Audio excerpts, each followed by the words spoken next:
I wanted to start by picking up on something very interesting that Simon referred to in his session this morning, which was around I hadn't realised the number of disorders in the DSM classification manual. It's just absolutely staggering. And I had a quick look at lunchtime, and it turns out I've got one. It's early onset hair disorder. It's quite rare, but there's a few of us around. Bruce Willis has got it. So it's a disorder rather than a condition that I've got though. So what I wanted to do is talk to you today about this issue of bullying of young people on the autistic spectrum. And before I get into some of the research and some of the research that I've conducted and my colleagues have conducted, I wanted to name check. I've put at the bottom Judith, who's actually with me today. Judith, wave to everyone, please. I said I wouldn't embarrass her, but I am going to do. A lot of the research I'm going to refer to is actually work that Judith's been centrally involved in carrying out for her doctorate, which she's just finished, and she passed her Viva with flying colours on Friday. Absolutely brilliant doctorate. And if you want to know more about bullying and more about the research that we've been doing, actually Judith is definitely the person to contact. Everything that I know about bullying of children with autism, most of it comes from Judith. Okay, is that embarrassing enough? Yeah. Okay, so we'll move on. So the best place to start really is around, well, what do we mean by bullying? And unfortunately, it's not as straightforward as I think we tend to assume it is. We all know of this word and we assume that there's a shared understanding. But the minute that you start to get into the bullying literature and actually kind of start to apply that to the experience of children in school, it becomes very, very difficult. So, things like distinctions between, well, what's bullying and what's teasing? And is there a difference? And does it make a difference? Different types of bullying, so whether bullying is physical or verbal or relational. With the kind of the advancements in technology, we've now got this phenomenon that's referred to as cyberbullying that may take a very different form from what we think of as traditional bullying, but is nonetheless an issue, and particularly given that people on the autistic spectrum tend to have something of an interest in technology, may be a particular issue for this group of people. So we might start to think about what some of the essential ingredients are for a behaviour to be defined as bullying. So one issue is around intent. So did the person who carried out the behaviour intend it to have a negative effect or to cause some harm? Is it repeated over time? If it's a one-off, can it be thought of as bullying? One thing that's usually universally agreed on is this notion of an imbalance of power between the bully and the victim. Bullying is very much about power and the expression of power. It's in a social setting, and traditionally it's been thought of as unprovoked, although actually there is this issue now of what people refer to as kind of provocative victims. Young people who are the victims of bullying, whose behaviour in some way, whether intentionally or not, is seen as provocative by bullies and by other peers. And then also some measurement problems. So who do we ask? Do we ask the young people themselves? Do we ask teachers? Do we ask parents? Do we ask peers? We probably get different answers if we ask those four groups, very different answers. What sort of response format we use and what's the time frame? So when people fill in these bullying surveys and questionnaires, when we conduct research in this area, some of the questionnaires ask people to refer to the last week, some of it's over the last year, and so on. And depending on how you measure it, again, you'll get different answers. And where we draw the line, so quite often research in this field, some of which I'll talk about today, classifies children as being bullied or not bullied. Anyone who's set foot inside a school will know that that dichotomy is way too simplistic. But nonetheless, it's something we need to think about. So this is just a basic definition.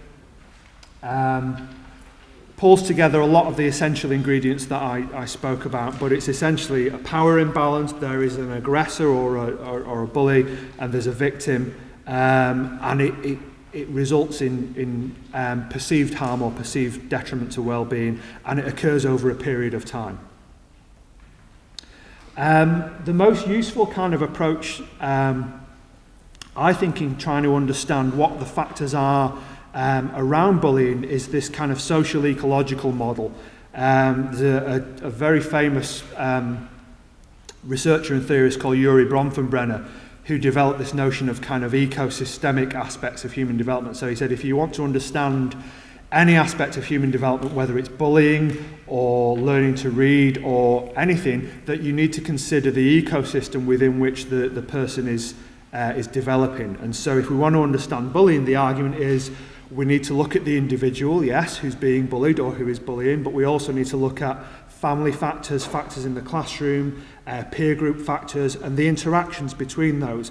More broadly, the school system, are there elements of school policy that might influence whether bullying is likely to occur? And even more broadly, things like community and economic patterns. And Bronfenbrenner's work is very influential in the work that we do at Manchester, but also a lot of other bullying research. So, I thought the best place to start, before we talk about bullying of young people with ASC or ASD, is to start off with what we know about bullying in the general population. All those difficulties that I spoke to you about, which are around how we define and how we measure bullying, all of those apply, and as a result, it's very difficult to actually come up with a single figure that everyone can agree on. So the one that I'm going to use as a reference point is a very recent one by Chamberlain and colleagues. I think it's from the TELUS survey, which is a big nationally representative survey that's carried out in schools. And around 1 in 10 children and young people in England report being bullied every day at school. So around 10% of children, this happens every day. And what the research tells us about some of the outcomes of bullying, first of all, it can lead to young people having suicidal thoughts, suicidal ideation. It can lead to mental health problems. It can influence attainment in school, because it's obviously affecting children's social lives. It affects whether they want to go to school and their enjoyment of school, and that can have a knock-on effect on their learning. And unsurprisingly, it can have an effect on attendance at school. If you're being bullied mercilessly by your peers, one way to avoid that is to not go to school. And so it's not unsurprising to find that actually lots of victims of bullying will quite often be what we classify as persistent absentees. They'll quite often miss at least a day of school a week. So, having set that context, what do we know about bullying and ASD or ASC? And particularly, why might young people on the autistic spectrum be referred to what Klin and colleagues called perfect victims? Why might they be particularly vulnerable or particularly at risk of being bullied? Well, lots of different factors at play here. The social cognitive profile of young people on the autistic spectrum may lead them to be more vulnerable. So, for example, Moore, who is a parent of 2 boys, I think, with autism, talks about just basic things that we know. For example, the difficulties in understanding the perspective of others, the theory of mind issues that young people on the autistic spectrum have, might lead them to not report bullying when it occurs, because they assume, well, if I know it's happening, then my teacher knows it's happening, and so do my mum and dad. So they don't report it. So just simple things like that might lead to an increased vulnerability to bullying. And there are issues around peer relationships and social exclusion, which I'll talk a little bit more about later on. And the fact that it's quite often considered to be a hidden disability has implications for bullying as well, because the peer group and the people who are involved in the bullying behaviour will quite often not see, or they won't be able to attribute the behaviour that they see of the young people. So they just see another young person who behaves very differently, or who says things that might be considered inappropriate or strange, and they have no explanation for it. And so that sets up a situation that distances them from those young people. There might also be broader school factors at play. So one of the things that we've looked at in our research has been around how children are supported in class. And actually, you know, some of the most common ways in which children are supported in class might actually lead to further exclusion from the peer group. So a lot of young people, particularly those with a statement of special needs for autism, will have a teaching assistant who supports them throughout most of their school day. That can work very well in many ways in terms of them accessing the curriculum, but that can quite often have very negative social consequences. It marks them out as very, very different. It also means we've seen instances of the teaching assistant actually communicating on behalf of the young person, so the young person doesn't actually get those opportunities to build social relationships with other kids that are so important in protecting them from bullying. And if we also look at the kind of what's called the typical victim profile from the general bullying research, so when research has been done that looks at, well, what are the characteristics of children who are bullied? There's a lot of similarities with what we see on the autism spectrum. So difficulties in social understanding, quite often children who have a low social status within the kind of the school or the peer group hierarchy. They're perceived as different or deviating from peer group norms. And you have these kind of passive submissive behaviours, or at the other end, what are perceived to be provocative behaviours, saying things that aren't intended to provoke others but nonetheless do.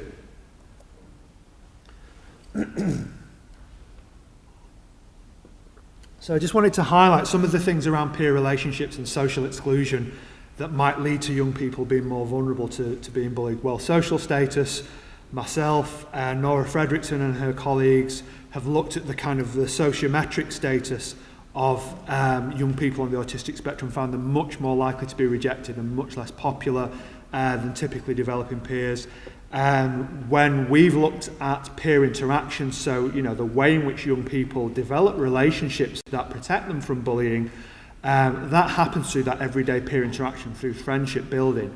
And we did some observational work looking at young people on the autistic spectrum in mainstream secondary schools, and found that the pattern of their peer interactions was so qualitatively different that the opportunities for building supportive relationships were often being missed. They're also less likely to be supported by classmates and friends, not teachers interestingly enough, but certainly the peer group, and also may have fewer friends and more limited social networks. And I know that Liz is going to be talking about the notion of friendship later on. So we developed this peer interaction model to try and explain how some of these things might come together and might start to explain the sorts of outcomes that we see in relation to bullying. And the key thing really there, I'm not going to spend too much time on it, but the key thing there was the need to look just beyond. There's a tendency to think about the difficulties that the young person on the autistic spectrum has. And actually that's less than half the picture as far as I'm concerned. The key for understanding the phenomenon of bullying and social exclusion in schools, you've got to look at the peer group and you've got to look at the wider school factors at play. So one of the things we've been doing is looking at, well, what can we do around the peer group to raise awareness and to raise understanding and to raise empathy? Okay, so what does the research tell us then about if we accept that maybe these young people are potentially more vulnerable, what does the research actually tell us? Are they more likely to be bullied than other children?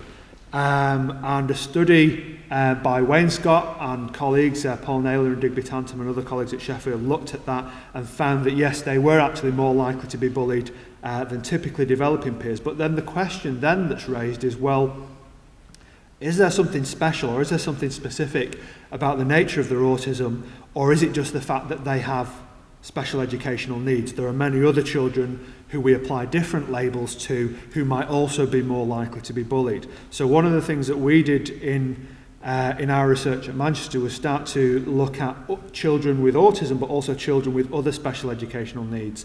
And what we found was we looked at children without any identified difficulties, children on the autistic spectrum, and also children with reading difficulties.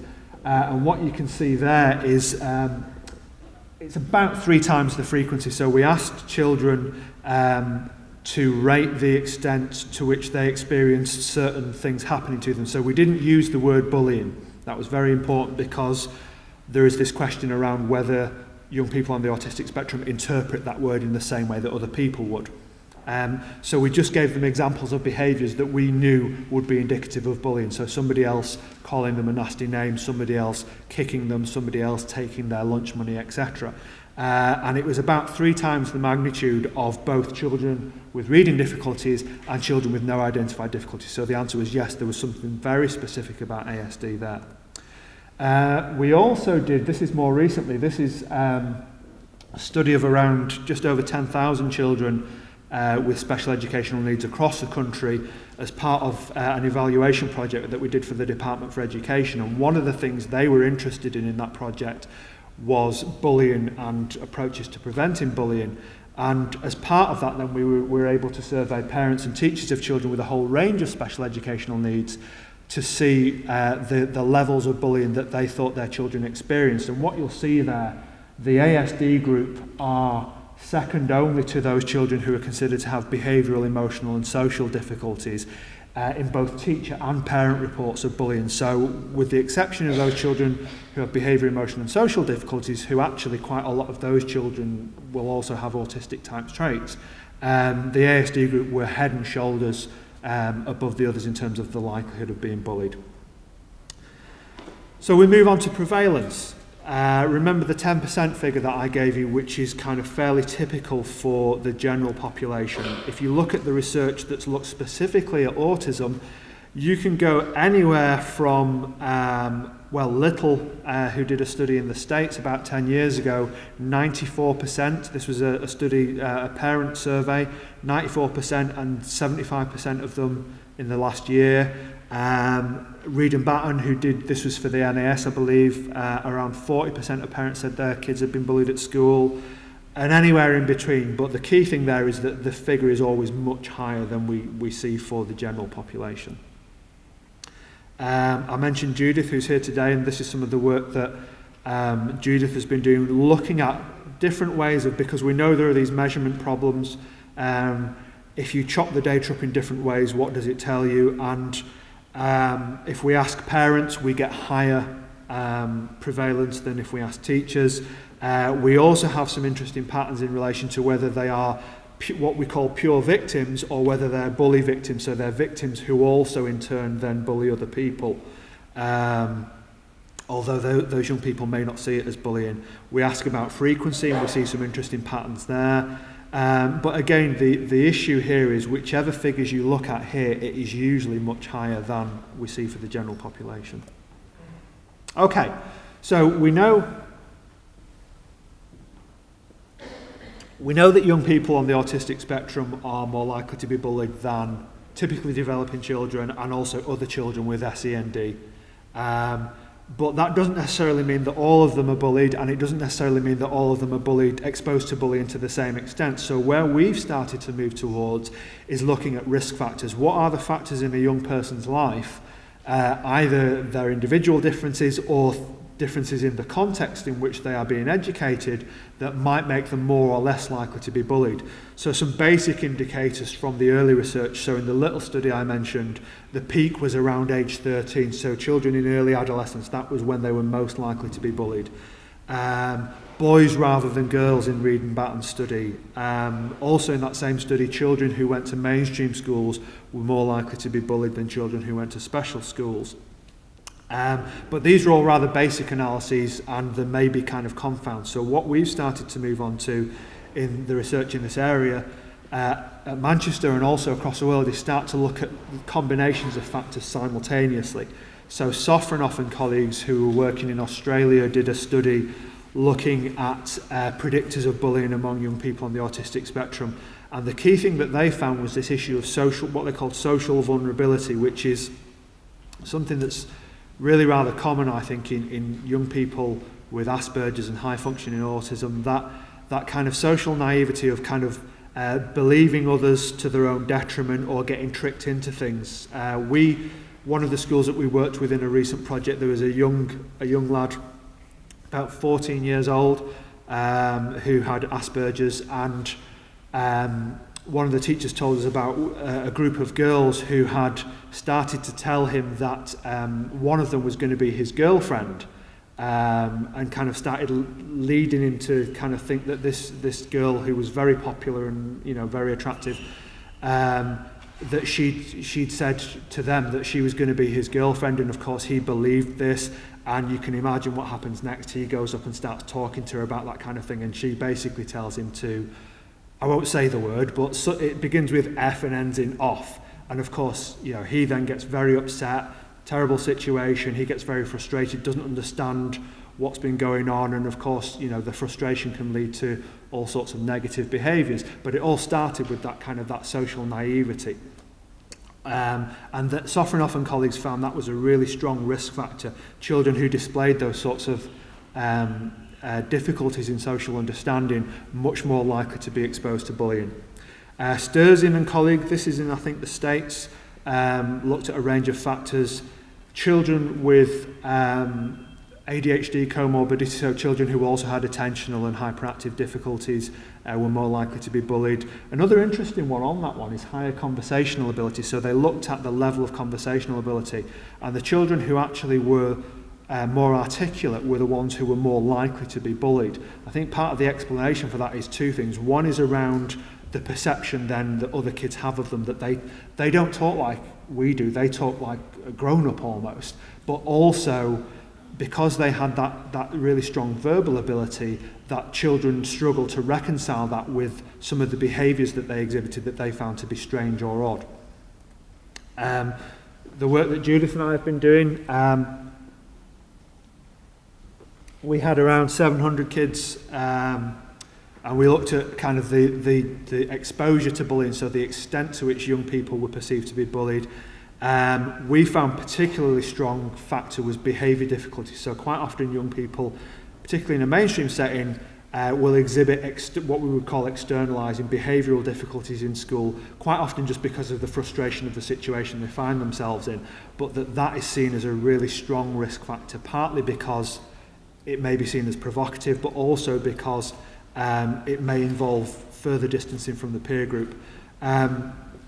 Reduced positive relationships, like other people, we found that actually kids who attend a mainstream school were more likely to be bullied than others, and also using public transport to get to school. So one of the bits of background data that we had for this particular study was how do the kids get to school, and that's something that's done in the school census that's taken every year, twice a year in fact, was how do the kids get to school. And we found kids who use public transport to get to school were at an elevated risk. And again, you think of the logic of that.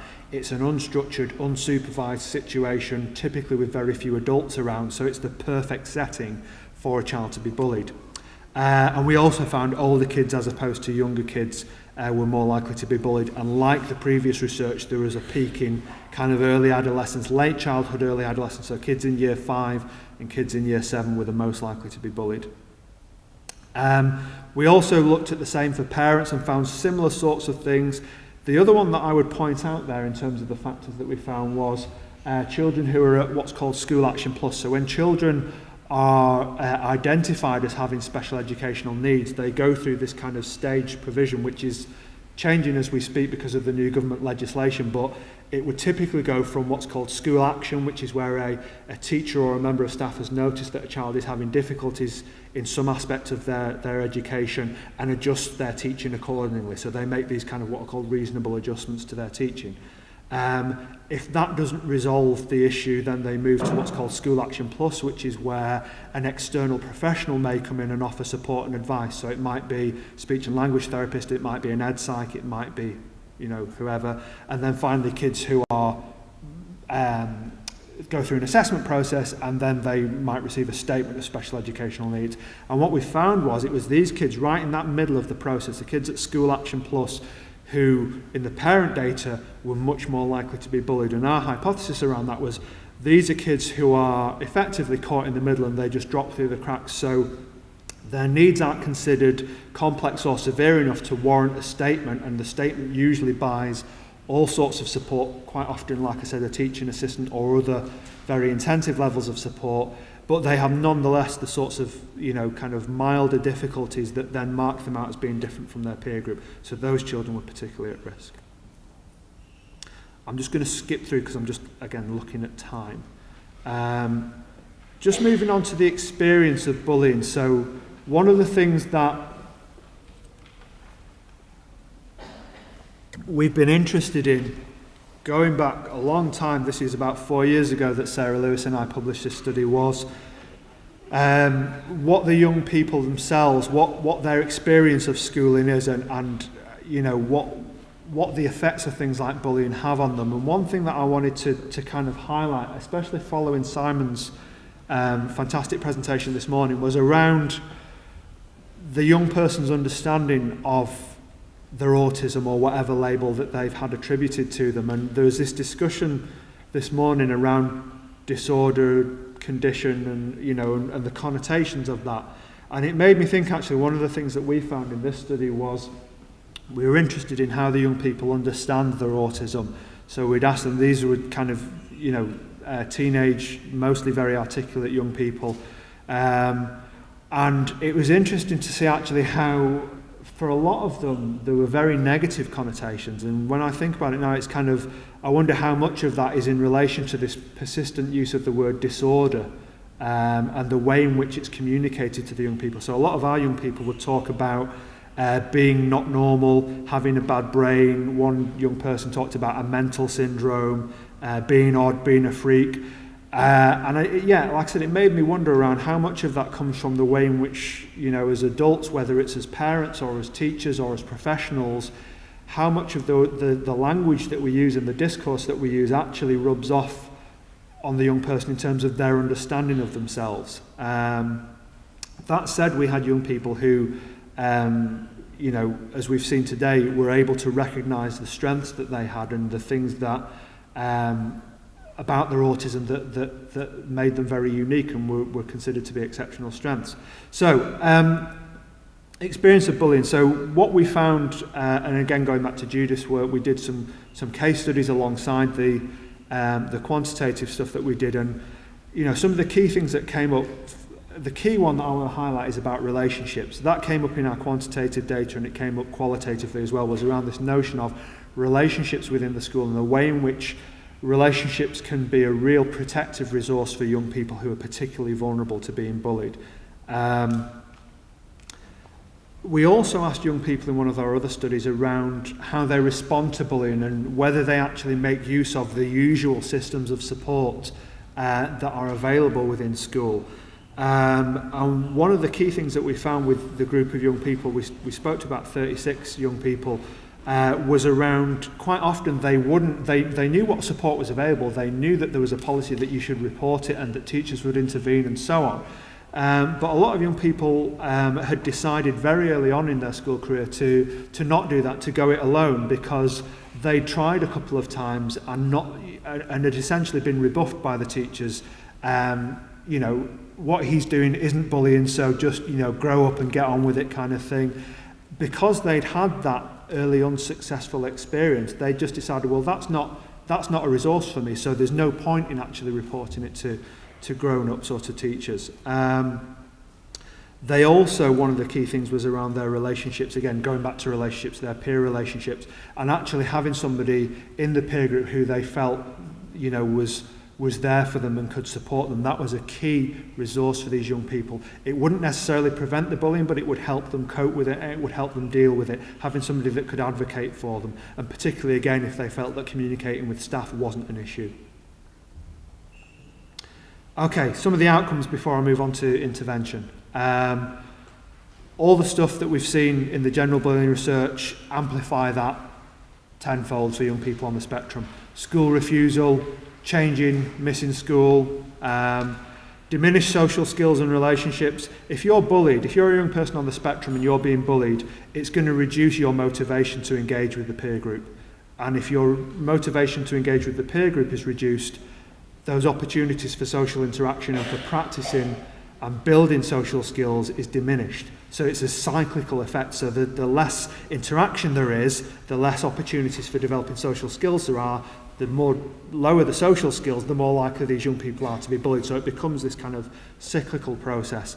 And also in some work that Judith and I have just published, mental health difficulties, really severe, high levels of mental health difficulties that we found in a small but nonetheless decent-sized sample of young people attending mainstream schools. The number of children in our sample who were above clinical thresholds for things like depression, anxiety, behavioural difficulties, and when Judith went and interviewed some of them, the key thing that kept coming back time and time again was bullying. Okay, so what can we do about it? There is an issue, but none of that is worth anything unless we can start to look at, well, what can we actually do about this problem? So, ways in which we can help and ways in which we can make use of what we know from the research. Use what we know from the autism research about what are the risk factors. If we know what the risk factors are, we know which children might be more vulnerable than others. There is also a lot of psychology and a lot of social theory that we can draw on to do with attribution theory, to do with social comparison theory, that helps us to explain why children bully and then helps us to explain how we can intervene. If we focus on a single aspect in isolation, so the thing I keep hearing is, oh, well, it's because they have difficulties with social skills, so if we train them to develop their social skills, everything will be okay. If we take that approach where we just put the problem within the young person and don't think about the peer group and don't think about more broadly what's going on in school, the problem isn't going to go away. So we can't look at just one thing in isolation. And also the approach is taken within the school, and I refer to school because that's where we do our research. I realise that that's not the only place that young people are bullied. Approaches need to be integrated. There's a tendency in schools to have what's called a programme for every problem, and it ends up being fragmented and schools don't sustain the practice. So it needs to be a real kind of integrated system. And again, we might go back to the general bullying research and say, well, what do we know about strategies to prevent bullying more generally? There's no shortage of evidence. There are numerous systematic reviews and meta-analyses where people group all these studies together to say, well, what are the factors that are important in preventing bullying? Problem is, a lot of that evidence suggests that what's done, the different interventions, aren't particularly successful.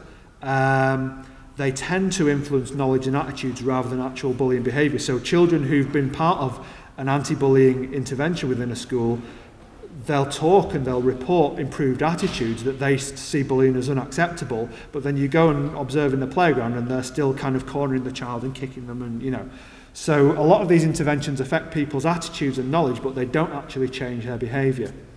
One of the reviews that's been done talks about the most effective approaches involve comprehensive multi-level strategies that target bullies, victims, bystanders, families and communities. If you just think back to the ecosystemic model that I referred to earlier, that's exactly what that model would suggest, that you need to be looking at all these different systems within which a child resides. So what are the essential ingredients? We need school level intervention to change the culture and the climate. We need classroom level work that targets teachers and other adults. I'm going to talk about the role of teachers in a second. And we need student level work that actually targets the victims and helps them, but also targets bullies and bystanders. Okay, so what sort of work might we do with the students themselves? Social skills is obviously an issue, and it's part of this process that leads to the young people being more vulnerable. It needs to be tailored to the specific needs of the child, but it may include things like developing understanding of bullying in order to prevent over or under-reporting. So some young people will, as I said, will not report any bullying at all to adults, whether it's teachers or parents, because they mistakenly feel that everyone knows about it, or they feel that there's no point.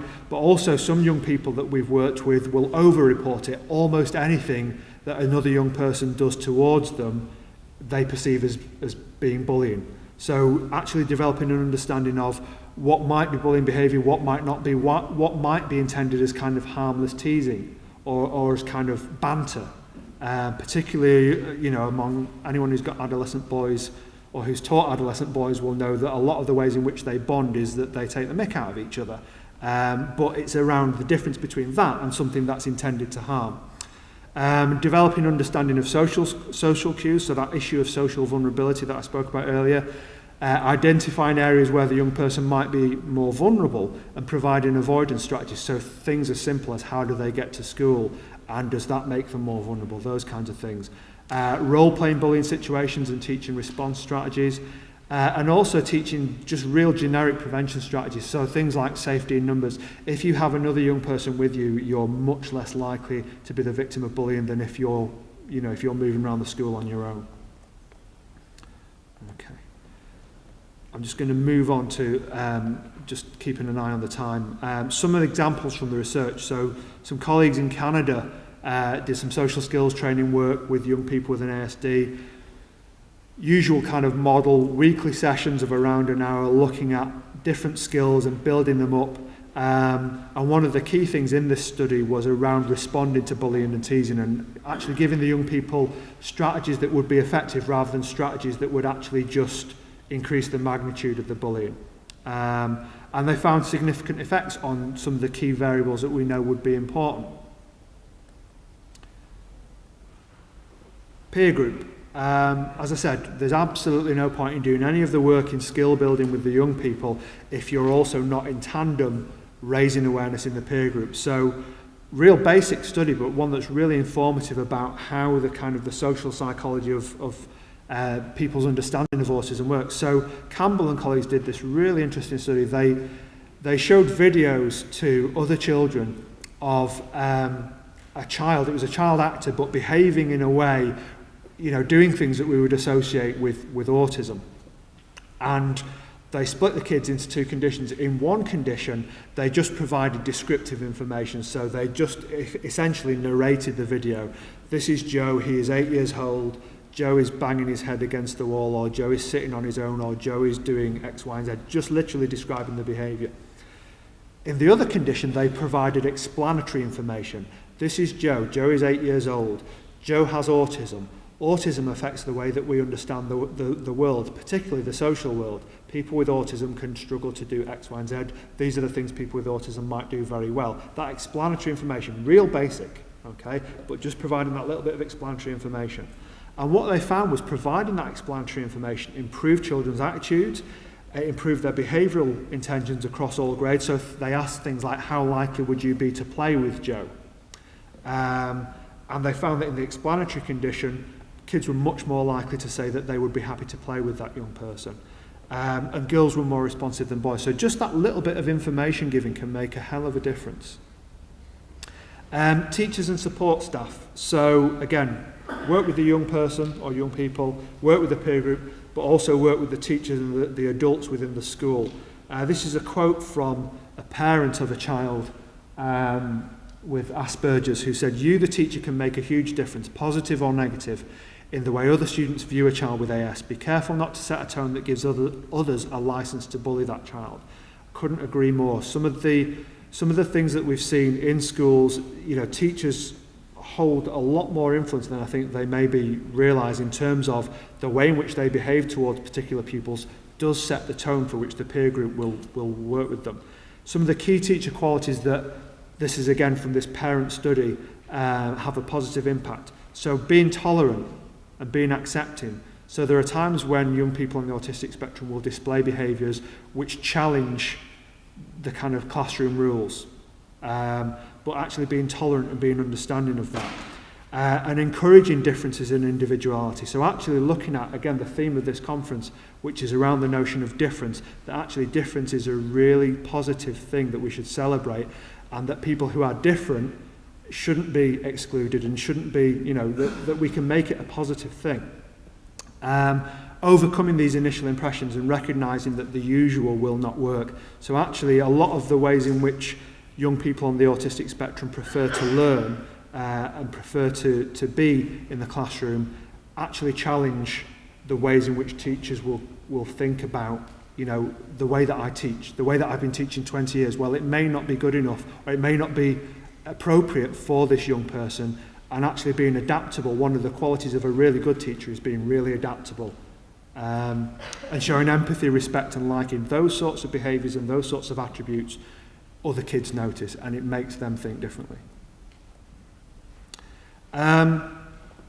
Another teacher study which I thought was really interesting because of what it revealed was around teacher beliefs about bullying, and I think we could extend this to not just teachers but to any adult, around the notion of what bullying is and the effects that it has. So Ladd and Pelletier did a study that looked at teacher beliefs about bullying and the relationship between that and the strategies that they used to intervene against bullies. And they classified teachers based on the data that they got as being as part of three groups.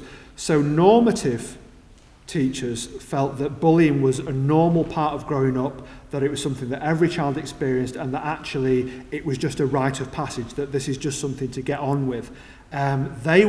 People who hold those beliefs were much less likely to intervene. I mean, it's staggering to me, I have to say, having worked in this field, that anybody would think that this is something normal, that actually just get on with it, and it happens to it really staggers me. But there were nonetheless people that believed that, and of course because they believed that, they were much less likely to do anything about it.